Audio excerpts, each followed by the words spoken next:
ప్రియమైన దేవుని పిల్లలారా, దేవుడు పరిశుద్ధ గ్రంథంలో మనందరి కోసం ఒక అద్భుతమైన మాట వ్రాయించారు. పేతురు గారు వ్రాసిన మొదటి పత్రిక 2వ అధ్యాయము 11వ వచనాన్ని మనం చూడగలిగితే, మనందరి నిమిత్తం దేవుని పిల్లలుగా పిలువబడుతున్న, పరిశుద్ధ జనముగా పిలువబడుతున్న మనందరి కోసం దేవుడు ఒక మాట వ్రాయించారు పేతురు గారి ద్వారా. మొదటి పేతురు 2వ అధ్యాయము 11వ వచనం. వేదిక మీద ఉన్నవాళ్ళు త్వరగా బైబిల్ చదవాలి. ప్రియులారా, మీరు పరదేశులను యాత్రికులునై ఉన్నారు గనుక. ఇక్కడ ఒక మంచి మాట చెప్తున్నారు ప్రారంభంలో. ప్రియులారా, మీరు పరదేశులను యాత్రికులునై ఉన్నారు. మీరు పరదేశులను యాత్రికులునై ఉన్నారు. మనం ఎవరవట?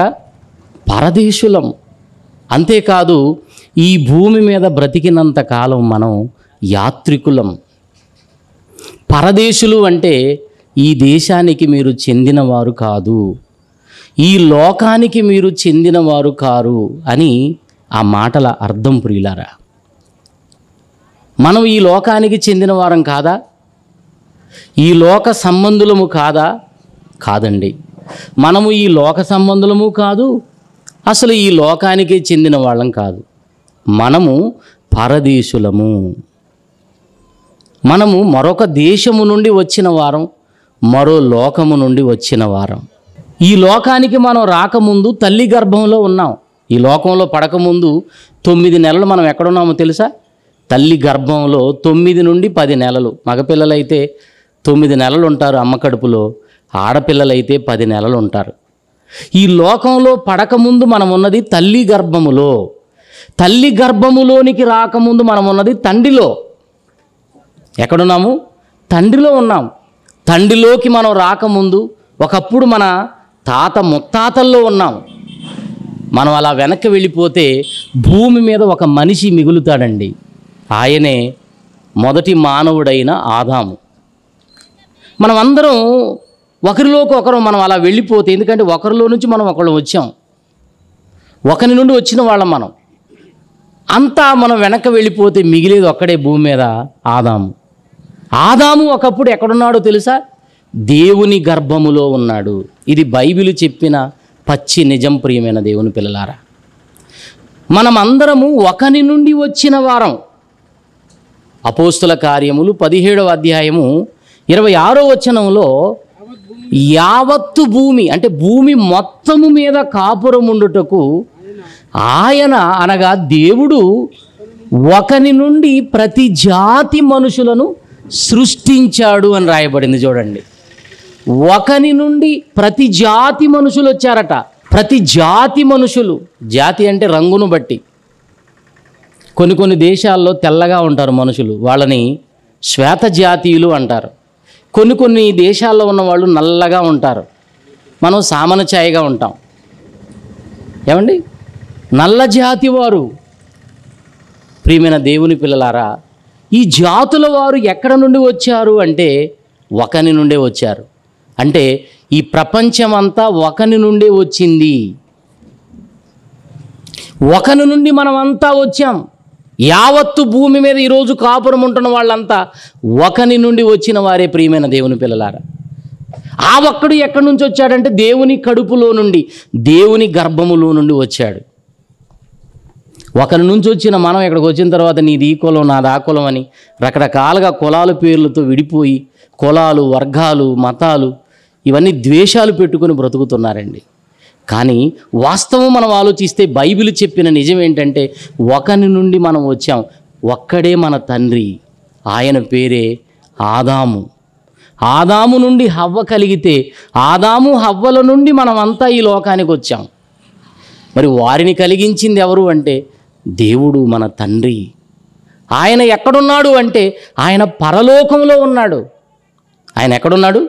పరలోకంలో ఉన్నాడు. అందుకే మనం ప్రార్థన చేసేటప్పుడు పరలోకమందున్న మా తండ్రి అని మనం ప్రార్థన చేస్తాం. అంటే మన తండ్రి ఎక్కడున్నాడు?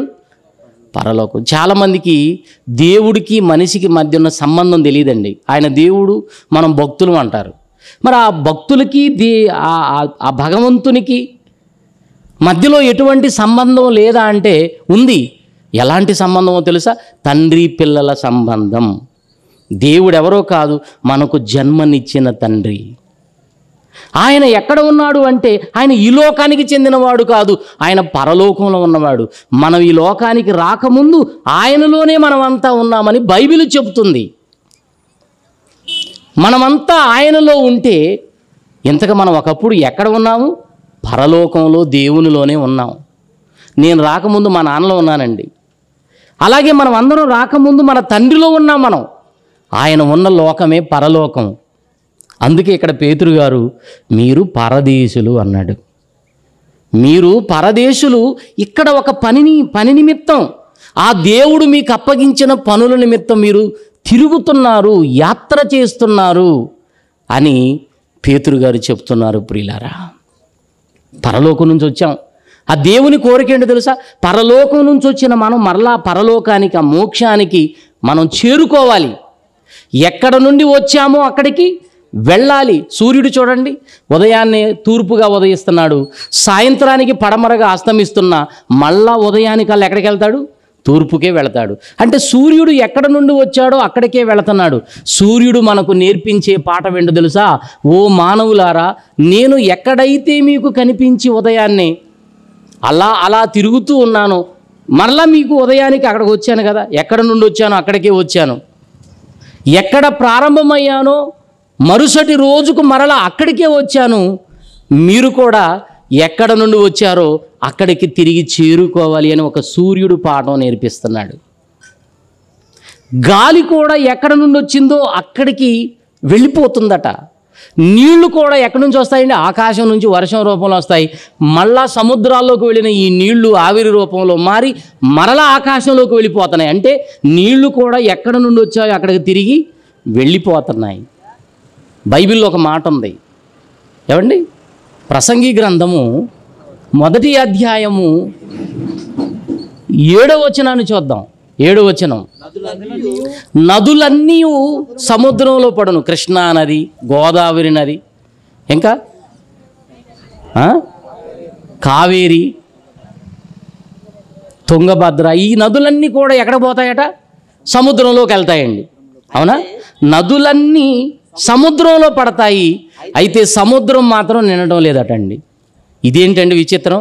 నదులన్నీ సముద్రంలోకి వెళ్ళినప్పుడు సముద్రం నిండాలి కదా. ఇప్పుడు మనం ఒక తొట్టిలో నీళ్లు బకెట్ తర్వాత బకెట్ పోస్తున్నాం అనుకోండి, అది నిండిపోతుంది, పొర్లిపోతుంది.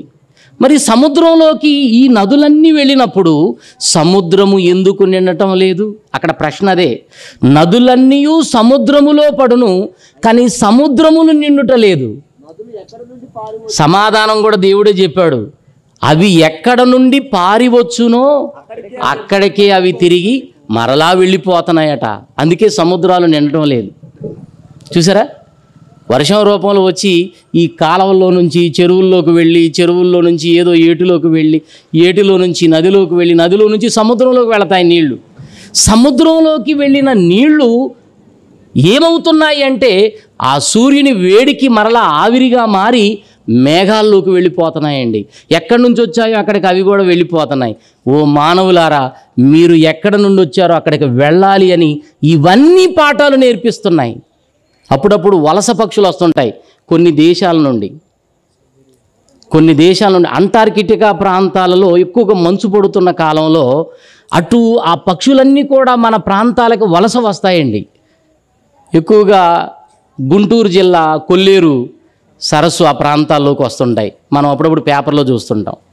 ఇవి ఏం చేస్తాయో తెలుసా? అక్కడి నుంచి వచ్చి కొంతకాలం ఇక్కడ ఉంటాయండి. ఎందుకంటే అవి ఎక్కడైతే రావాలి, పరలోకం వెళ్ళాలనుకునే ప్రతి ఒక్కరూ, పరలోకంపై ఆశ కలిగి బ్రతుకుతున్న ప్రతి ఒక్కళ్ళు ముందుగా చేరుకోవలసిన స్థలం ఏదంటే, పరలోకం అనే ఆ దేశాన్ని చేరుకోవాలంటే ముందు నువ్వు రావలసింది, నీవు అడుగు పెట్టవలసింది ఎక్కడంటే మందిరములో. దేవుని మందిరానికి నీవు రావాలి. ప్రియమైన దేవుని పిల్లలారా, యోబు గ్రంథంలో యోబు గారు ఒక మాట అంటున్నారు, చదువుదాం. యోబు గ్రంథము 23వ అధ్యాయము 3వ వచనం త్వరగా చదవండి. యోబు గ్రంథము 23వ అధ్యాయము 3వ వచనం. ఆయన నివాస స్థానమునొద్ద నేను చేరునట్లుగా. ఆయన నివాస స్థానం అంటే దేవుని నివాస స్థానం ఏదండి? అది పరలోకం. ఆయన నివాస స్థానము నేను చేరునట్లుగా ఆయనను ఎక్కడ నేను కనుగొందునో అది నాకు తెలియబడునుగాక. ఎంత మంచి మాట అన్నాడండి. నేను ఆయన్ను చేరుకోవడానికి నేను ఎక్కడికి వెళితే నాకు అది తెలుస్తుంది? నేను ఆయన చేరుకోవాలి, ఆయన నివాస స్థానానికి నేను వెళ్ళాలి. అయితే నేను ఎక్కడికి వెళ్ళి తెలుసుకుంటే అక్కడికి వెళ్ళగలుగుతాను? ఆ స్థలము నాకు తెలియబడునుగాక అన్నాడండి. దేవుడు చెప్పాడు ఆ స్థలం ఏదో. ప్రియమైన దేవుని పిల్లలారా, యోబు గారు ఒక మంచి మాట చెప్పారు. నా తండ్రి దగ్గరకు నేను వెళ్ళాలంటే ముందుగా ఎక్కడికి వెళ్ళాలో అది నాకు తెలియబడునుగాక అన్నాడు.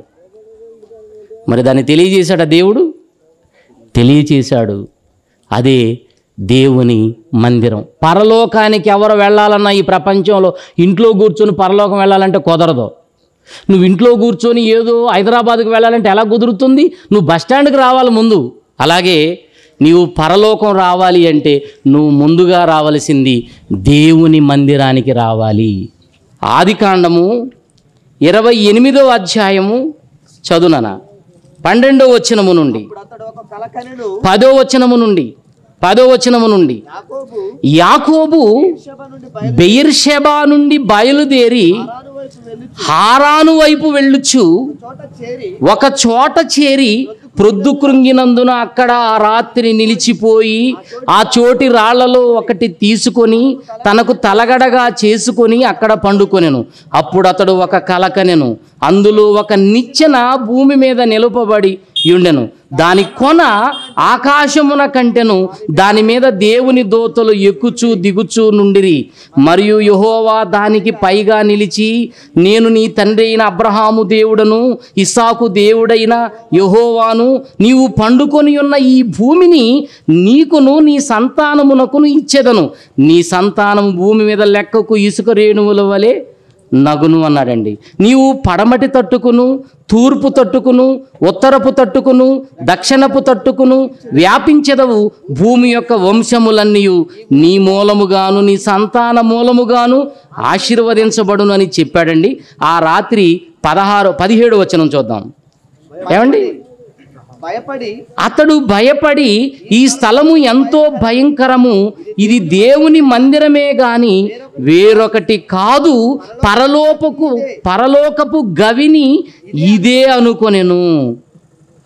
తెల్లవారునప్పుడు యాకోబు లేచి తాను తలగడగా చేసుకొనిన రాయి తీసి దానిని స్తంభముగా నిలిపి దాని కొన మీద నూనె పోసెను. మరియు అతడు ఆ స్థలమునకు బేతేలను పేరు పెట్టెను. ఏ పేరు పెట్టాడు? బేతేలు. కింద ఫుట్నోట్లో దేవుని మందిరం. ప్రియమైన దేవుని పిల్లలారా, ఇక్కడ ఒక సందర్భం రాయబడింది.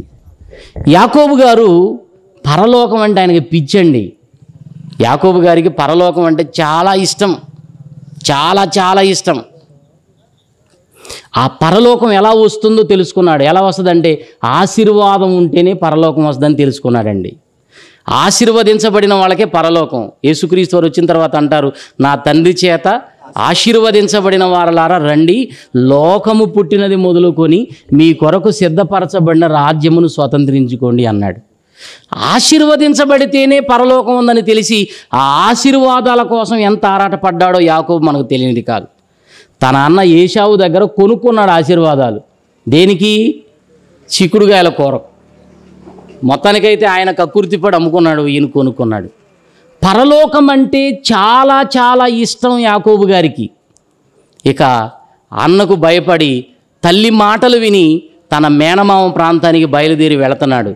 బెయేర్షెబా నుండి హారాను వైపుగా మేనమా ఉన్న ప్రాంతానికి వెళుతున్న సమయంలో, ఆ రోజుల్లో కాలినడకతో వెళ్ళడమే కదండి, వెళుతుండగా ఒక చోటుకు రాగానే ప్రొద్దు కృంగిపోయింది. ఆ ప్రొద్దు కృంగినప్పుడు ఆయనకి నిద్ర వచ్చింది. నిద్రపోవడం కోసం ఆయన ఏం చేశాడంటే ఆ ప్రాంతంలో ఒక రాయి తీసుకొని తలగడగా చేసుకొని అక్కడ పడుకున్నాడండి. ఆ పడుకున్నప్పుడు ఆయనకు ఒక కల వస్తూ ఉంది. కల, ఆ కలలో ఆయనకు ఒక నిచ్చెన కనిపిస్తూ ఉంది. ఆ నిచ్చెన ఏమంటే మొదలు భాగం ఏమో భూమి మీద ఉంది, కొన ఎక్కడికి ఉంది, ఆకాశానికే అంటుకొని ఉందండి. భూమి మీద మొదలు భాగం ఉంది, కొన ఆకాశానికి అంటుకొని ఉంది. ఈ నిచ్చెన మీద దేవదూతలు ఆ పరలోకానికి, అంటే ఆకాశానికంటే పరలోకానికి వేయబడింది అది నిచ్చెన. అక్కడికి వెళుతున్నారు దేవుని సముఖానికి. అక్కడ నుండి కొందరు దిగుతున్నారండి. ఆ పైన దేవుడు ఆసీనుడై ఉండి ఆయన ఒక గొప్ప స్వరముతో మాట్లాడుతూ ఉన్నాడు. ప్రియమైన దేవుని పిల్లలారా, ఇక్కడ గమనించాలి, ఆ నిచ్చెన మీద దేవదూతలు ఎక్కుతున్నారు, దిగుతున్నారండి. దేవుడు మాట్లాడిన తర్వాత అతనికి అర్థమైంది, ఈ స్థలము మామూలు స్థలం కాదు ఇది. ఆ దేవునికి భయపడి ఆయన అంటున్నాడు, ఏమంటున్నాడండి 17వ వచనంలో, భయపడి ఈ స్థలము ఎంతో భయంకరము, ఇది దేవుని మందిరమే గాని వేరొకటి కాదు, ఇది పరలోకపు గవిని. గవిని అంటే ఎంట్రన్స్, పరలోకానికి ఎంట్రన్స్. ఏది? మందిరం. దేవుని మందిరం ఏమండి ఎలాంటిదంటే పరలోకానికి మనలను తీసుకుపోయే ఒక గవిని. అంటే పరలోకానికి వెళ్ళాలనుకున్న ప్రతి ఒక్కడు ఈ ఎంట్రన్స్లోకి రావాలి, ఈ గవిని యొద్దకు రావాలి. ఈ గవిని గుండానే పరలోకంలో ప్రవేశించాలి. ఆ గవిని, ఆ స్థలము ఏదో కాదు, అది దేవుని మందిరం. ఆ స్థలానికి ఒక పేరు పెట్టాడండి ఆయన, బేతేలు. ఆ బేతేలు అంటే అది దేవుని మందిరం. ప్రియులారా, ఈ మాట నేను ఎందుకు చెప్తున్నానంటే, అక్కడ ఒక నిచ్చెన కనిపిస్తుంది. ఆ నిచ్చెన మీద దేవదూతలు ఎక్కుతున్నారు, దిగుతున్నారు. అది పరలోకానికి వేయబడిన నిచ్చెన. అంటే మీకేమర్థమవుతుంది? పరలోకానికి ఎవరైనా వెళ్ళాలి అంటే ఈ నిచ్చెన ఉన్న స్థలానికి రావాలి. ఈ నిచ్చెన ఎక్కడుంది అంటే దేవుని మందిరంలో ఉంది. నిచ్చెన ఎక్కడుంది? దేవుని మందిరంలో ఉంది. పరలోకానికి వెళ్ళే నిచ్చెన, పరలోకానికి ఎక్కిపోవలసిన నిచ్చెన ఎక్కడుందంటే దేవుని మందిరంలో ఉంది. అందుకే నేను చెప్పాను, పరలోకం ఎవరైనా రావాలి అనుకుంటే మీరు ముందు రావాల్సింది నిచ్చెన దగ్గరికి. ఆ నిచ్చెన ఎక్కడుందంటే మందిరంలో ఉంది.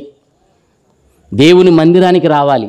ఆ మందిరంలోకి వచ్చిన తర్వాతనే పరలోకానికి నువ్వు ఎలా వెళ్ళాలో నేర్చుకుంటావు. అక్కడ నుండి నువ్వు వెళ్ళటానికి వీలుంది. ప్రియమైన దేవుని పిల్లలారా, దేవుని మందిరంలోనికి రానివాడు, బాప్తిస్మము తీసుకొని దేవుని మందిరములో చేరనివాడు పరలోకానికి వెళ్ళటానికి అవకాశమే లేదు. ఎంత మంచి మాటలండి ప్రియమైన దేవుని పిల్లలారా. అందుకే పాత నిబంధన కాలంలో భక్తులు ఉన్నారు చూసారా, దావీదు గారు కానివ్వండి, ఇంకా అనేక మంది కోరాహు కుమారులు కానివ్వండి, వీళ్ళందరూ మందిరం పట్ల ఎంత మక్కువ కలిగి ఉన్నారో తెలుసా? దావీదు గారు దేవుణ్ణి ఒక వరం అడిగాడట. మనుషులు దేవుణ్ణి వరం అడిగితే ఏమడుగుతారండి? బంగారమో, లేకపోతే ధనమో, లేకపోతే ఏదో అడుగుతారు, ఈ లోక సంబంధమైనవి. కానీ ఆయన అడుగుతున్న వరం ఏంటంటే, కీర్తన 27వ అధ్యాయం 4వ వచనంలో దేవుని సముఖంలో ఆయన దేవుణ్ణి ఒక వరం అడుగుతున్నాడు. యెహోవా యొద్ద నేను ఒక వరమును అడిగి తిని దానినే నేను వెదుగుచున్నాను. యెహోవా ప్రసన్నతను నేను చూడాలని, ఆయన ఆలయములో నేను ధ్యానించాలని, నా జీవితకాలమంతయు నేను యెహోవా మందిరములో నివాసము చేసేదను అంటున్నాడండి. ఆయన కోరిక ఏంటి? ఆయన ఏమడుగుతున్నాడు? దేవుని యొద్ద వరం ఏమడుగుతున్నాడండి? నా జీవితకాలం అంతా నేను మందిరంలో ఉండాలి. చూసారా, మిమ్మల్ని మందిరంలో ఉండండి జీవితకాలం అంతా అంటే ఏమంటారు? మాయదారుడా, మాకు పనులు లేవా? ఆదివారం మాకు గంటే ఎక్కువ, అసలు మేము లేటుగా ఎందుకు వస్తామంటే మాకు ఎక్కువ అక్కడ ఉండటం ఇష్టం లేదు. అంటే పరలోకానికి రావటం అసలు ఇష్టం మాకు లేదు. చూసారా, పరలోకం అంటే ఇష్టం ఉన్నవాళ్ళు మందిరం అంటే పరితపించిపోతారు. ప్రియమైన దేవుని పిల్లలారా, ఒక వరంగా అడిగాడు. ఈరోజు వరం ఏమడుగుతున్నారండి? ఏవేవో ఈ లోక సంబంధమైనవన్నీ వరంగా అడుగుతున్నారు దేవుణ్ణి. దావీదు గారు ఎంత మంచివాడు ప్రియులారా.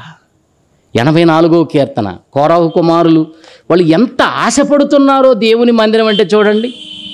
84వ కీర్తన రెండవ వచనం యెహోవా మందిరావరణములను చూడవలెనని నా ప్రాణము ఎంతో ఆశపడుచున్నది, అది సొమ్మసిల్లుచున్నది. జీవము గల దేవుని దర్శించుటకు, అంటే దేవుని దర్శించటం కోసం, ఆ దేవుని చేరటం కోసం వాళ్ళు మందిరం కోసం పరితపించిపోయారండి. అక్కడ అదే అంటున్నాడు, జీవము గల దేవుని దర్శించుటకు నా హృదయమును నా శరీరమును నా ఆనందముతో కేకలు వేయుచున్నవి. చూసారండి, మందిరావరణములను చూడాలని. ఎప్పుడు చూడాలి మందిరం? ఎప్పుడు వెళ్ళాలి మందిరానికి? నా దేవుని మందిరానికి ఎప్పుడు వెళ్ళాలి? ఎందుకంటే నన్ను పరలోకానికి తీసుకుపోయే గవిని అదే, నన్ను పరలోకానికి తీసుకుపోయే నిచ్చెన అక్కడే ఉంది. అందుకేనండి ఒక దావీదు గారు, ఇక్కడ కోరాహు కుమారుల కీర్తన అనేది, పైన కోరాహు కుమారుల కీర్తన ఉంది చూడండి, ఆ 4వ వచనంలో నీ మందిరమునందు నివసించువారు ధన్యులు. చూసారా, ఎవరు ధన్యులు? ఈ లోకంలో ఎవరు ధన్యులండి? కోటీశ్వర్లు ధన్యులు అనుకుంటారు, బాగా మంచి భవనాల్లో ఉండేవాళ్ళు ధన్యులు అనుకుంటారు. ఏమండి? కాదు ప్రియులారా, దేవుని మందిరంలో నివసించేవారే ధన్యులు. ధన్యులు అంటే ఆశీర్వదించబడిన వారు. ఆశీర్వదించబడిన వారంటే పరలోక రాజ్యానికి వారసులు అని అర్థం. అందుకే నీ మందిరమునందు నివసించువారు ధన్యులు, వారు నిత్యము నిన్ను అక్కడ స్తుతించుదురు అన్నాడు. 10వ వచనం, నీ ఆవరణములో ఒక్క దినము గడుపుట 1000 దినముల కంటే శ్రేష్టము.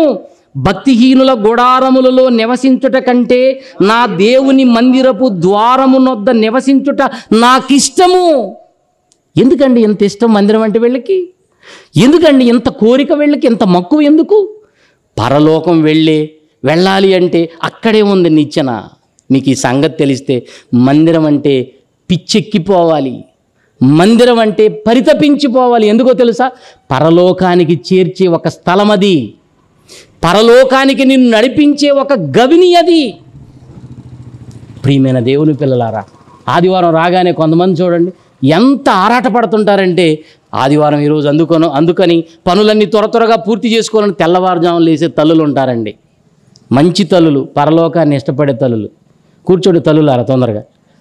ప్రియమైన దేవుని పిల్లలారా, పరలోకాన్ని ఇష్టపడే వాళ్ళు చీకటితోనే త్వరగా లేచి అన్ని పనులన్నీ చక్క పెట్టుకొని సమయానికి చక్కగా మందిరానికి వస్తారు. కొంతమందికి ఆసక్తి లేని వాళ్ళు ఎప్పుడు వస్తారంటే పాటల తర్వాత వస్తారు, కొంతమంది ప్రసంగం మధ్యలో వస్తారు, కొంతమంది ప్రసంగం తర్వాత వస్తారు, కొంతమంది కానుకల సేకరణలో వస్తారు, కొంతమంది అయ్యగారు ఆశీర్వాదం ఇస్తుంటే వస్తారు, కొంతమంది అందరూ పోతుంటే అక్కడ దాకా వచ్చి వాళ్ళతో పాటు కలిసి ఇంటికి వెళ్ళిపోతుంటారు. ఇలాంటి రకాలు చాలామంది ఉన్నారండి. బాధపడకండి, నవ్వుకున్నారు చూసారా, ఇందులో మీరు కూడా ఉండొచ్చు. అసలు మీకు తెలుసా పరలోకపు గవిని ఏదో? పరలోకానికి వెళ్ళాలంటే నిచ్చెన ఎక్కడుందో మీకు తెలుసా? మందిరములో ఉంది ప్రియులారా, మందిరములో ఉంది. మందిరం కోసమే కదా పరితపించిపోయింది. ఆ మందిరం ఏదంటే పౌలు గారు చెబుతున్నాడు, అది దేవుని సంఘం. తిమోతికు రాసిన మొదటి పత్రిక 3వ అధ్యాయం 14వ వచనం చూడండి. ఇంతకా మందిరం ఏది? యాకోబు గారు ఆ రోజు చెప్పిన మందిరం, ఈరోజు దేవుడు చెబుతున్న ఆ మందిరం ఏదో ఇక్కడ మీరు చూడాలి. శీఘ్రముగా నీ యొద్దకు వత్తునని నిరీక్షించుచున్నాను, అయినను నేను ఆలస్యము చేసిన ఎడలా దేవుని మందిరములో అనగాని వివరణ ఇస్తున్నాడు. మందిరం అంటే ఏదో అనుకుంటామని. మందిరము, దేవుని మందిరములో అనగా జీవము గల దేవుని సంఘం. అది సంఘం. మందిరం అంటే ఏది? సంఘం. ఏమండి? మందిరం అంటే ఏదో ఇలాంటి కట్టడాలు అనుకుంటున్నారు చాలామంది. కట్టడాలు కాదు, కట్టడాలు ఒకప్పుడు మందిరం అనే పిలువబడ్డాయి. ఇప్పుడు ఆత్మ సంబంధమైన దేవుని మందిరం ఏదంటే సంఘం. సంఘం ఎక్కడ కూడుకుంటే అదే దేవుని మందిరం. ఇంకా వివరంగా చెప్పాలంటే సంఘం ఎక్కడ కూడుకుంటుందో ఆ సంఘం ఉన్న చోటే అది దేవుని మందిరం. సంఘం చెట్టు కింద కూర్చున్నా మందిరమే అది, అవునా? ఒక టెంట్ వేసుకొని ఉన్నా మందిరమే అది. ఒక మంచి బిల్డింగ్లో కూడుకుంటున్నా అది మందిరమే. సంఘమే దేవుని మందిరం. అంటే ప్రతి ఒక్కళ్ళు సంఘములోనికి రావాలి. చాలామంది మందిరానికి రారండి, సంఘానికి రారు. ఏంటమ్మా రావట్లేదండి? మాకు బైబిల్ ఉందండి, పెద్దోడికో బైబిల్, చిన్నోడికో బైబిల్, మా ఆయనకో బైబిల్, నాకో బైబిల్, మా ముసలోడికో ఒకటి, మా ముసలమ్మకో ఒకటి, మొత్తానికి బైబిల్లే. అయితే రావేంటి? చూసారా? అంటే అందరికి బైబిల్లే ఉన్నాయంట. బైబిల్ ఉంటే పరలోకానికి వెళ్ళిపోతావేంటి? పుస్తకాలు ఇచ్చి ఇంట్లో కూర్చోబెట్టరాదు మీ పిల్లల్ని? స్కూల్కి ఎందుకు? స్కూల్కి రావద్దండి పిల్లలు? నేర్చుకోవాలి కదా. మందిరానికి రావాలి ప్రియమైన దేవుని పిల్లలారా, మందిరానికి రావాలి. జాగ్రత్తగా వినండి, మందిరానికి ఎవరైతే క్రమంగా వస్తారో వాళ్ళు పరలోకానికి వస్తారు. ఎప్పుడు పడితే అప్పుడు రావడం కాదు, లేకపోతే క్రిస్మస్కి ఒకసారి వచ్చి పోవడం కాదు. నామకార్థ క్రైస్తవులాగా బ్రతకండి. ఉన్నదే చిన్న జీవితం. ఈ జీవితం ముగిసిందంటే నేను చెప్పే ఈ మాటలు మీకు మరణం తర్వాత గుర్తొస్తాయి. ఆ రోజు దైవ సేవకుడు గొంతెత్తి అరుస్తున్నా పట్టించుకోకుండా బ్రతికాం. అవి మాకు సంబంధించిన మాటలు కావులే అనుకున్నాం. ఈ రోజు నన్ను ఈ నరకము నుండి, ఈ నరకాగ్ని గుండము నుండి ఎవడు తప్పిస్తాడని నువ్వు కటకట ఏడ్చినా నిన్ను తప్పించే నాదుడు ఎవడు ఉండడో. ఒకవేళ నరకంలో నువ్వు కాలిపోయేటప్పుడు నీ బాధ ప్రక్కనోడికి అనుకున్నావు, అరే నాకు ఇంత బాధగా ఉందని చెప్పాలనుకుని ప్రయత్నం చేస్తే వాడే ఉంటాడు తెలుసా? ఉండరా నా బాధగాక నేను చేస్తుంటే అంటాడు వాడు. ఎందుకంటే నరకానికి వెళితే అందరూ బాధపడేవాళ్ళు, అక్కడ ఆనందంగా నీ గోడు వినేవాడు ఎవడు ఉండడో. ఇక్కడ చెప్పు నీ గోడు మేము వింటాం, ఇక్కడ చెప్పు నీ బాధ దేవుడు వింటాడు. ఇక్కడ కన్ను మూసావా అయిపోయింది నీ జీవితం. మందిరంలో బ్రతుకుతూ కన్ను మూయి పరలోకానికి వస్తావు. చాలామంది మందిరాలకు రావడం మానుకున్నారు కదా, వాళ్ళ కోసం దేవుడు ఏం చెప్పాడో చూడండి. హెబ్రీ పత్రిక 10:24, హెబ్రీలకు రాసిన పత్రిక 10వ అధ్యాయం 24 వచనం చదవండి. కొందరు ఏం చేస్తున్నారట? కొందరు ఏం చేస్తున్నారట? మానుకుంటారట. అంటే సంఘంలో ఉన్న వాళ్ళు అందరూ మానుకోరు, కానీ కొందరు ఉంటారండి దేవునికి పనికిరాని వాళ్ళు. వీళ్ళు మానుకుంటారట. ఏమండి? కొందరు మానుకొనుచున్నట్టుగా సమాజముగా కూడుట మానవద్దు అన్నాడండి. మానక అంటే మానవద్దు అన్నది దేవుని ఆజ్ఞ. మరి నువ్వు మానుకుంటే ఏం చేసావు? దేవుని ఆజ్ఞను అతిక్రమించావు. పాపం అంటే ఏంటి? ఆజ్ఞ అతిక్రమమే పాపం. మానుకోవద్దురా అని దేవుడు చెప్తే నేను మానుకుంటానని నువ్వంటే, నువ్వు దేవుని ఆజ్ఞను అతిక్రమిస్తే నువ్వు ఎక్కడికి వెళ్తావు? పాపం చేసినవాడు ఎక్కడికి వెళ్తాడు? నరకానికే వెళ్తాడు. ఇది దేవుని ఆజ్ఞ అండి. నువ్వు మానుకోవద్దు అన్నది దేవుని ఆజ్ఞ. ఇది మా సొంత మాట కాదు, దేవుని మాట. నేను మానుకుంటాను నా ఇష్టం అని నువ్వు అన్నావనుకో, నీ ఇష్ట ప్రకారం నువ్వు బ్రతికితే ఇక్కడ బ్రతకొచ్చు. నీ మరణం తర్వాత నీ ఇష్టాలు కుదరవు, ఇక్కడ వరకే కుదురుతాయి. నా ఇష్టం అనుకో. తర్వాత దేవుడు ప్రతాపం చూపిస్తాడు. తెలుసా మీకు? ఇప్పుడు మానుకుంటే ఏం చేయమన్నాడు చూడండి అక్కడ. మానక ఒకరినొకడు మానుకుంటే ఏం చేయాలంట? హెచ్చరించుచు అని ఉంది చూడండి. ఒకరినొకడు మానుకున్నప్పుడు ఒకరినొకరు ఏం చేయాలి అంటే, ఎవరు హెచ్చరించాలి? మానుకోని వాడు మానుకున్న వాడిని హెచ్చరించాలి. హెచ్చరించడం అంటే హెచ్చరిక ఎలా ఉంటుంది? పోలీసు వారి హెచ్చరిక ఎలా ఉంటుంది చెప్పండి? రాత్రి ఎవడైనా 12 గంటల తర్వాత కనపడ్డాడో కర్ఫ్యూ పెట్టాం, కాళ్ళు ఇరిగిందాక కొడతాం అంటారు. దాన్ని హెచ్చరిక. అంతేగాని అమ్మమ్మ బతిని ఆడుతున్నాం, మేము దండం పెడతాం, ఎట్లయినా బయటికి రాకుండా అంటారా పోలీసులు? వాళ్ళు ఎందుకు అంటారండి? పోలీసు వారి హెచ్చరిక. ఆ హెచ్చరిక మనకు తెలుసు. సంఘములోనికి మానుకోకుండా వచ్చేవాడు మానుకునేవాడిని ఏం చేయాలి? హెచ్చరించాలి. ఇప్పుడు మిమ్మల్ని ఒక ప్రశ్న అడుగుతాను. ఎవరినైనా ఎప్పుడైనా మీరు మానుకున్న వాళ్ళని ఇంటికి వెళ్ళి హెచ్చరించారా? హెచ్చరిక అంటే ఏంటి? నువ్వు పోతావు నరకానికి, పరలోకానికి నిచ్చెన సంఘములో ఉంటే సంఘానికి రాకుండా నువ్వు మానుకున్నావు అంటే నిన్ను నిచ్చెన ఒక్క మెట్టు కూడా దేవుడు ఎక్కనివాడు బిడ్డా అని ఎప్పుడైనా గద్దించావా? హెచ్చరించావా? హెచ్చరించమన్న సంగతి, మీరు హెచ్చరించరన్న సంగతి నాకు తెలుసు. ఎందుకు హెచ్చరించరో చెప్పమంటారా? మీరు పోయి హెచ్చరించారనుకోండి, వాళ్ళు ఏమంటారంటే, అక్క మొన్ననే నేను రాలేదు ఆదివారం, పోయిన నెలలో నువ్వు 2 వారాలు రాలేదు, గుర్తు చేసుకోసారి అన్నదనుకోండి, పరువు పోద్ది. మళ్ళీ ముసుగేసుకొని ఏడ్చుకుంటూ ఇంటికి రావాలా? కనుక మీరెవరో హెచ్చరించరన్న సంగతి నాకు తెలుసు. హెచ్చరించాలంటే బాప్తిస్మం తీసుకున్న దగ్గర నుండి ఇప్పటి వరకు ఒక్క వారం కూడా మిస్ అవ్వకుండా ఎవరైతే సంఘానికి వెళుతున్నారో వాళ్ళకే ఉంది అధికారం. ఒకరినొకరు హెచ్చరించుచు ఆ దినము క్రీస్తు రాకడ దినము సమీపించడం మీరు చూచుట కొలది మరి ఎక్కువగా మీరు సంఘానికి వెళ్ళండి. అలాగూ చేయొచ్చు అంటే ఎక్కువగా సంఘానికి వెళుతూ సంఘ కార్యక్రమాల్లో ఉంటూ ప్రేమ చూపుటకును ఇలాంటి సభలు సత్కార్యములు చేయుటకును ఒకరినొకడు మనం పరలోకానికి వెళ్ళాలి ఇలాంటి పనులన్నీ మనం బాగా చేయాలని ఒకరినొకడు హెచ్చరించుకోవాలటండి. పురికొల్పుకోవాలి.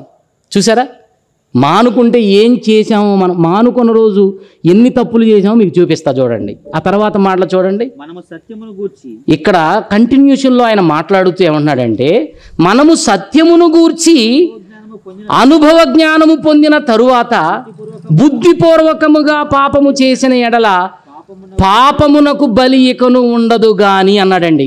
జాగ్రత్తగా వినాలి. ఏమంటే మనం సత్యమును గూర్చిన అనుభవం పొందాం కదా, ఈ పొందిన తర్వాత నువ్వేం చేసావు? బుద్ధిపూర్వకంగా మానేసావు. మానేయటం అనేది యాక్సిడెంటల్గా జరిగేది కాదు. అనుకోకుండా ఏదో అమ్మో ఇవాళ ఆదివారం తెలియకుండా పోయింది, భలే పని అయిపోయింది, మిస్ అయిపోయాను అనుకోవడం కాదు. నీకు ఆదివారం అని తెలిసినా, మైకు అక్కడ వినబడుతున్నా, పాటలు నీకు వినబడుతున్నా, నువ్వు మానుకున్నావు. బుద్ధిపూర్వకంగా చేసిన పాపం అది. ఏ పాపం?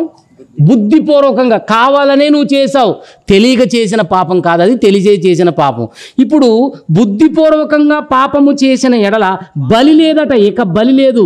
నువ్వు బాప్తిస్మం పొందక ముందు చేసిన పాపానికి బలి ఉంది, యేసుక్రీస్తు బలి. నువ్వు బాప్తిస్మం పొందిన తర్వాత బుద్ధిపూర్వకంగా మానుకుంటే ఈ పాపానికి ఇంకెవడు బలి అవుతాడు? నువ్వే బలి అయిపోతావని అర్థం. దీనికి బలి లేదు. ఇక నీ కోసం యేసుక్రీస్తు వచ్చి బలి అవ్వడు, నువ్వే బలైపోతావు అని చెబుతున్నాడు. తర్వాత చూడండి, న్యాయపు తీర్పునకు ఇక ఏముందంటే నీకు కాసుకోమంటున్నాడు. దేనికి? న్యాయపు తీర్పునకు భయముతో ఎదురు చూడు. దేవుడట తీర్పు తీరుస్తాడట నువ్వు మానుకున్నందుకు. న్యాయపు తీర్పే తీరుస్తాడట. న్యాయపు తీర్పునకు భయముతో ఎదురు చూచుటయు విరోధులను దహింపబోవు తీక్షణమైన అగ్నియు ఇక ఉండును నీకు అన్నాడండి. ఏముందట? అగ్నిగుండం ఎదురు చూస్తుందట మన కోసం, మానుకున్న వాళ్ళ కోసం. తర్వాత చూడండి, ఎవడైనను మోషే ధర్మశాస్త్రము నిరాకరించిన ఎడల. ఏమండి, మోషే ధర్మశాస్త్రం గురించి హెబ్రీయులకు ఎందుకు రాస్తున్నాడో తెలుసా? వీళ్ళు యూదులు, ఒకప్పుడు యూదులండి వీళ్ళు, తర్వాత క్రైస్తవులు అయ్యారు. యూదులకి ధర్మశాస్త్రం ఉంది కదా, ధర్మశాస్త్రంలో ఆజ్ఞలు ఉన్నాయి కదండి. ఆ ఆజ్ఞలో ఒక ఆజ్ఞ ఏంటంటే విశ్రాంతి దినమును పరిశుద్ధంగా ఆచరించాలి. ఆచరించకపోతే ఆ రోజు శిక్ష ఏంటో తెలుసా? ఆచరించినందుకు ఒకరోజు ఒకడికి పడిన శిక్ష ఏంటో తెలుసండి? ఒకడట కట్టెపుల్లలు ఏరుకున్నాడట విశ్రాంతి దినాన. విశ్రాంతి తీసుకోకుండా దేవుని సన్నిధిలో లేకుండా కట్టెపుల్లలు ఏరుకుంటుంటే కంప్లైంట్ వచ్చింది మోషే గారి దగ్గరికి. అయ్యా వీడు కట్టెపుల్లలు ఏరుకున్నాడు అని చెప్పేసి అంటే తీసుకురండి ఆయన్ని అని అన్నారు. అక్కడ పక్కకు పెట్టారు. దేవుణ్ణి అడిగాడు మోషే గారు, అయ్యా ఈయన మానుకున్నాడు, మరి విశ్రాంతి దినాన్ని పాటించలేదు, తన పనులకు వెళ్ళాడు, ఏం చేయమంటారు దేవా అంటే దేవుడు ఏమన్నా తెలుసా? మీరు ఇశ్రాయేలీలందరూ కూడా వాడిని పాలెం వెలుపలకు తీసుకుపోయి తల ఒక రాయి తీసుకొని కొట్టి కొట్టి కొట్టి చంపేయండి అన్నాడండి. ఓరి నాయను, కట్టెపుల్లలు ఏరుకోవడానికి పోతే ఎంత శిక్ష? మీరు అనుకోవచ్చు, వామ్మో కట్టెపుల్లల కోసం ఇట్లా ఇంత శిక్ష. ఆయన ఇచ్చిన తీర్పు అది. కట్టెపుల్లలే కదా అనకండి, దేవుని సన్నిధి మానుకున్నాడు అతను. అంటే దేవుడు చెప్పిన మాటను తిరస్కరించాడు, ఆజ్ఞను అతిక్రమించాడు. అసలు ఇశ్రాయేలీలందరూ పాలెం వెలుపలికి ఎందుకు వెళ్ళాలో తెలుసా? అందరూ వెళ్ళి అందరు ఎందుకు కొట్టాలంటే, ఏమంటే ఒక మనిషిని చంపడానికి నలుగురు చాలు, నలుగురు రాళ్ళు పట్టుకొని కొడితే వాడు చేస్తాడు. అందరిని ఎందుకు వెళ్ళమన్నాడంటే అందరూ రాళ్ళు విసిరేటప్పుడు వాళ్ళకి ఒకటి అర్థం కావాలి, రేపు దినం మనం కూడా మానుకొని కట్టెపొలకో పొలానికో వెళ్తే ఇక ఇదే గతి మనకు కూడా పడుతుందిరా అని చెప్పి ప్రతి ఒక్కడు తెలుసుకోవాలని మొత్తాన్ని వెళ్ళమన్నాడండి. ప్రతి ఒక్కడికి బుద్ధి రావాలి. ఈరోజు ప్రతి క్రైస్తవుడికి బుద్ధి రావాలి. ఆ రోజు యూదుల్లో నుంచి క్రైస్తవులైన వాళ్ళకి చెబుతున్నాడు, మోషే ధర్మశాస్త్రమును ఎవడైనా నిరాకరించిన ఎడల 2-3 సాక్షుల మాట మీద కనికరించకుండా వాడిని చంపించుదురు కదా. యూదులారా, ఒకప్పుడు యూదులు కదా మీరు, ఈరోజు క్రైస్తవులు అయ్యారు, మీకు తెలుసు కదా ఈ ఆజ్ఞ, మీరు ఎందుకు మానుకుంటున్నారు? ఇప్పుడు అప్పుడు ఆజ్ఞ ఉంది, ఇప్పుడు అదేమి లేదు, మేము కొత్త నిబంధనలో ఉన్నాము, మాకు అలాంటి శిక్షలే ఉండవని మీరు అనుకుంటున్నారా? అది తప్పు మీరు చేస్తున్నది అని చెబుతూ ఇట్లుండగా అంటే మీరు ఇలా తప్పించుకొని వెళుతూ చేసిన తప్పేంటంటే, మొదటిది ఇట్లుండగా దేవుని కుమారుని పాదములతో త్రొక్కి అన్నాడండి. అంటే ఆదివారం మానుకున్నవాడు చేసిన మొదటి తప్పు ఏంటంటే దేవుని కుమారుణ్ణే పాదాల క్రిందేసి తొక్కి వెళ్ళావట నువ్వు ఆ రోజు నీ సొంత పనికి. ఎవరిని? మనసుంటే కటకట ఏడవాలి మీరు. దేవుని కుమారుణ్ణి నువ్వు ఏం చేసావు? పాదాల క్రిందేసి తొక్కుకుంటూ నీ పనికి వెళ్ళావు. నీ కొడుకును ఎవడైనా కాళ్ళ కింద వేసి తొక్కుతుంటే నువ్వు చూసావనుకో, ఏం చేస్తావు చెప్పండి? 10 కేజీలు ఒంట్లో మాంసం లేకపోయినా కర్ర తీసుకుని మీదకి వెళ్ళిపోతాం, ఏంట్రా మామూలు తొక్కుతున్నావని. మరి దేవుని కుమారుడైన యేసుక్రీస్తు నువ్వు తొక్కావు మందిరానికి మానుకొని, నిన్నేం చేయాలి దేవుడు? అదే అన్నాడు చూడండి అక్కడ, దేవుని కుమారుని పాదములతో త్రొక్కి, అది మొదటి తప్పు. రెండవది, తాను పరిశుద్ధపరచబడుటకు సాధనమైన నిబంధన రక్తమును అపవిత్రమైన దానిగా ఎంచావు, ఇది రెండో తప్పు. అంటే ప్రతి ఆదివారం మనకేముంటుందండి? నిబంధన రక్తం, రొట్టె, ప్రభు బల్ల ఉంటుంది. ఈ ప్రభు బల్ల ఎప్పుడు ఉంటుందంటే ఆదివారం ఉంటుంది. ఆదివారం మానుకున్న వాళ్ళ గురించి ఎందుకు చెబుతున్నానంటే ఈ రొట్టె గురించి, అక్కడ ప్రభు బల్ల గురించి చెప్పాడు కనుక ఆదివారం ప్రతి వారం మనకు క్రమంగా రొట్టె కార్యక్రమం ఉంటుంది. దీన్ని నువ్వేం చేసావు? యేసు రక్తం తీసుకోకుండా నువ్వేం చేసావు? దాన్ని, ఈ రక్తం నన్నేం చేస్తుంది, ఇది నన్నేం కడుగుతుంది అని దాన్ని నువ్వు అపవిత్రమైన దానిగా ఎంచి నువ్వు వెళ్ళిపోయావు నీ పనికి. ఇది రెండవ తప్పు. మూడవది, కృపకు మూలమగు ఆత్మను తిరస్కరించావు. అంటే మనలో బాప్తిస్మం పొందినప్పుడు ఎవరిని పంపాడు దేవుడు? మనలోకి పరిశుద్ధాత్మను. ఆ పరిశుద్ధాత్మ ఏమంటాడు తెలుసా? ఆదివారం వచ్చింది క్రైస్తవుడా, నువ్వేంటి సొంత పనికి వెళ్తున్నావు, నువ్వు ఈరోజు ఆరాధనకి వెళ్ళాలి కదా, అక్కడికి వెళ్ళాల్సిన వాడు ఇక్కడికి వెళ్తున్నావేంటి అని పరిశుద్ధాత్మ దేవుడు లోపల నిన్ను గద్దిస్తుంటే ఆ ఆత్మను కూడా నువ్వేం చేసావు? తిరస్కరించావు. ఏం చేస్తావు? నేను వెళ్తా అని నువ్వు తిరస్కరించి ఏం చేసావు? వెళ్ళిపోయావు. ఎన్ని తప్పులండి? ఒకళ్ళ నోట మాట రావట్లేదు చూసారా? సైలెంట్ అయిపోయారు. అంత సైలెంట్ అయిపోయారు చూసారా? మూడు తప్పులు చేశాం. మొదటిది చెప్పండి, దేవుని కుమారుడైన యేసుక్రీస్తుని పాదాల క్రిందేసి తొక్కావు. రెండవది, నిబంధన రక్తమైన ఆ రక్తాన్ని అపవిత్రమైన దానిగా, అంటే తీసుకుంటే నిన్ను పవిత్రం చేస్తుంది. యేసు రక్తం ఏం చేస్తుంది అంటే ప్రతి పాపం నుండి నిన్ను కడుగుతుంది. నువ్వు తెలిసి తెలియక చేసిన పాపాన్ని నిన్ను కడుగుతుంది. కానీ నువ్వేమనుకున్నావు? ఆ రక్తం నన్నేం కడుగుద్ది? ఆ అయ్యగారు ఏదో ఆ ద్రాక్షారసం తెచ్చి నీళ్లు కలిపి ఏదో సగం ఎంత ఉంటుంది ఎంత ఇస్తాడు, అది నన్ను ఏం చేస్తుంది? అయితే ఏంటి? అది తీసుకోకపోతే ఏంటి? పెద్ద అక్కడికి వెళ్ళాలమ్మా. నిన్ను ఏం చేస్తాడో రేపు ఇక్కడ చెప్తాను వినండి. ఏమండి? అపవిత్రమైన దానిగా ఎంచావు. మూడవది, పరిశుద్ధాత్మ దేవుడు నిన్నేం చేస్తున్నాడు? ఏంటమ్మా ఎవరో చచ్చిపోరని పోతావా? ఆదివారం ఎవడో చస్తుంటాడండి, మనకెందుకో. వాడు పని కట్టుకొని ఆ రోజే చస్తాడు, పని కట్టుకొని పెళ్ళిళ్ళు అప్పుడే చేసుకుంటారు, పని కట్టుకొని గృహప్రవేశాలు అప్పుడే పెడతారు. ఎప్పుడు? నువ్వు మందిరానికి వచ్చే రోజే. సాతాను శోధనది నీకు. అప్పుడు నువ్వేం చేస్తావు? ఇప్పుడు మందిరంలో మరి ఆరాధన చూసుకొని వెళ్ళొచ్చు కదా మధ్యాహ్నం నుంచి. అమ్మో నేను ఏడవకపోతే అక్కడ ఏడిచేవాళ్ళు లేడని ఇక్కడి నుంచి ఏడుచుకుంటూ పోతావు దరిద్ర మొహం పెట్టుకొని. అసలు చావు కబురు వస్తే చాలు ఇంటి దగ్గర నుంచే క్యాసెట్ ఆన్ అయిపోద్ది. నువ్వు ఏడవకపోతే ఎవడు లేడేంటి? అసలు ఏడవద్దని దేవుడు చెప్పాడు నీకు. చనిపోయిన వాడి గురించి ఏడవద్దని చెప్తే నువ్వు ఇక్కడే క్యాసెట్ మొదలు పెట్టావు. ఎంత భయంకరంగా చేస్తున్నామండి మనం. తర్వాత పరిశుద్ధాత్మ దేవుడు ఏం చేశాడు? నువ్వు ఇలా చేయటం తప్పు అని నీకు లోపల గద్దింపు పుడుతున్నా సొంత పని చేసుకుంటున్నావేంటి, ఈరోజు దేవుని మందిరంలో కనపడాలి నువ్వు అని చెబుతుంటే ఆ పరిశుద్ధాత్మ నువ్వేం చేసావు? నువ్వంతే చెప్తావు, నోరు మూసుకో. పిల్లలకి ఫీజు కట్టాలి, అక్కడ పిల్లలకి ఫీజు కట్టాలా, స్కూల్లో ఒప్పుకోరు, పోవాలి నేను.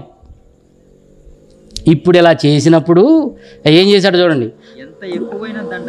ఇంత చేసినప్పుడు ఆ తిరస్కరించిన వాడు ఎంత ఎక్కువైన దండనకు పాత్రుడుగా ఎంచబడునని మీకు, అంటే శిక్ష ఎంత ఉంటుంది అనుకుంటున్నారు అంటున్నాడండి. ఎంత శిక్ష ఉంటుంది దీనికి అనుకుంటున్నారు మీరు? మీకు ఏం దోస్తుంది చెప్పండి? మీకు ఎంత శిక్ష ఉంటుంది అనుకుంటున్నారు? 1 సంవత్సరం నరకంలో గాలి చేసి తీస్తారనుకుంటున్నారా? ఎంత శిక్ష ఉంటుంది అని చెప్పి పగ తీర్చుట, అంటే పగ ఎవరి మీద తీర్చుకుంటారండి? వాస్తవానికి ఇశ్రాయేలీయులు పగ శత్రువుల మీద తీర్చుకునేవాళ్ళు. అంటే నువ్వు మానుకొని దేవుడికి ఏమయ్యావు? శత్రువు అయిపోయావు. దేవునికే శత్రువులండి. ఆదివారం మందిరాలు మానుకునే వాళ్ళంతా దేవునికి ఎవరో తెలుసా? శత్రువులు. ఏదో కుంటి సాకులు చెప్పి మానుకోకు, చస్తావు. గుండెల్లో భయం పెట్టుకొని బ్రతకాలి. తర్వాత ఏముందో చూడండి. నేనే తగిన ప్రతిఫలం ఇస్తానన్నాడండి. దేనికి? నువ్వు మానుకున్న దానికి నేనే నీకు ప్రతిఫలం ఇస్తును. తర్వాత మరియు ప్రభు తన ప్రజలకు తీర్పు తీర్చును అనియు చెప్పిన వానిని ఎరుగుదము కదా, జీవము గల దేవుని చేతిలో పడుట భయంకరం. దేనికి వాడాడు ఈ పదం? నువ్వు దేవుని మందిరానికి మానుకుంటే నేనేం చేయలేను అనుకుంటున్నావా? నా చేతిలోకి తీసుకుంటా, నిన్ను నలిపేస్తారా అంటున్నాడండి దేవుడు. అప్పుడప్పుడు మన కోపం వస్తే అంటుంటాం, నలిపేస్తాను. ఎంత ఉంది నీ చెయ్యి? ఎంత ఉంది నీ చెయ్యి నలపడానికి? చూసుకో ఒకసారి అద్దంలో ఎంత ఉంది. దేవుడి చెయ్యి ఎంతో చెప్పమంటారా? దేవుడు ఆకాశం మీద కూర్చుంటే ఆయన కాలు భూమి మీదకి వస్తుందట. ఆకాశము నా సింహాసనము, భూమి నాకు పాదాల పీఠం కాదు. ఒక్క కాలు పెట్టుకోవడానికి సరిపోద్ది మన తండ్రికి భూమి. మరి చెయ్యి ఎంత ఉంటుంది? కాలు ఎంత ఉంటే? కాలు భూమికి సరిపోయింది, చెయ్యి ఎంత ఉంటుంది? ఆ చేతిలో నువ్వు ఎంత ఉంటావు? ఒకసారి ఊహించుకో. జీవము గల దేవుని చెయ్యది. దాంట్లో పడ్డావా అయిపోతావు. పరలోకానికి నిన్ను తీసుకుపోవడానికి దేవుడు ఏర్పరిచిందే దేవుని మందిరం. అందుకే ఒకప్పుడు ఆదిమ సంఘం తప్పక కూడుకున్నారు. వాళ్ళకి సత్యం తెలిసింది కనుక వాళ్ళు తప్పక దేవుని మందిరంలో గడిపారు. వాళ్ళకు నిజం తెలుసు గనక. మరి ఈరోజు క్రైస్తవుడుగా మనం ఏం చేస్తున్నాం? క్రైస్తవురాలుగా నువ్వేం చేస్తున్నావు? నీకు భయం లేదా? జీవము గల దేవుడు నిన్ను చంపేస్తాడని, జీవము గల దేవుడు నిన్ను నరకంలో పడవేస్తాడని భయం లేదా? భయము కలిగి బ్రతకాలి మనం. దేవుని మందిరం మానుకోకూడదండి. ఆషామాషి వ్యవహారం కాదు. పరలోకానికి నిచ్చెన ఎక్కడుంది? మందిరంలో ఉంది. ఆ నిచ్చెన దగ్గరకు నువ్వు రానంటే నిన్ను ఏం చేయాలి దేవుడు? అందుకే అక్కడ మనకు నిజంగానండి పరలోకం అంటే ఇష్టం కలిగిన వాళ్ళంతా మందిరం మీదనే ఉండాలండి. ఆరాటం, ఆలోచన. నేను ఎప్పుడు వెళ్ళాలి, ఎప్పుడు వస్తాడు సేవకుడు, ఎప్పుడు మంచి మాటలు నాకు దొరుకుతాయని ఆరాటంతో ఎవరైతే బ్రతుకుతారో వాళ్ళదే పరలోకం, లేదా నిత్య నరకం. నిత్య నరకం, యుగ యుగాలు కాలిపోవాలి. ప్రతి ఒక్కళ్ళు ప్రశ్నించుకొని పరీక్షించుకొని దేవుని కోసం, దేవుని మందిరంపై ఒక దావీదు వలె, కొరాహు కుమారుల వలె, యేసుక్రీస్తు వలె ఆయన ప్రతి విశ్రాంతి దినము దేవాలయంలోకి వెళుతున్నాడు. ఆయన యేసుక్రీస్తు వారు నీకు నేర్పించట్లేదా పాఠం? ఆయన మనకు మాదిరి కదా. ఆయనలాగా బ్రతకకపోతే మనం పరలోకానికి ఎలా వెళతాం? కనుక ప్రతి ఒక్కరూ ఏదో నేను చెబుతున్నానని నేనేదో గద్దిస్తున్నాను అనుకోక, దేవుడు నన్ను గద్దించాడని అనుకుంటే బుద్ధి కలిగిన వాళ్ళలాగా పరలోకానికి వస్తారు, లేదా నిత్య నరకం తప్పదు. జీవము గల దేవుని చేతిలో పడుట ఎంత భయంకరమో. ప్రార్థన. పరిశుద్ధుడా, ప్రేమ కలిగిన తండ్రి, వందనాలు. మంచి మాటలు మీ పిల్లలకు చెప్పాను. అర్థం చేసుకొని ఆ మాటలను అనుసరించి ప్రతి ఒక్కరు బ్రతుకున్నట్లు సహాయం చేయమని క్రీస్తు ద్వారా ఈ ప్రార్థన మీకు సమర్పించున్నాం తండ్రి. ఆమేన్.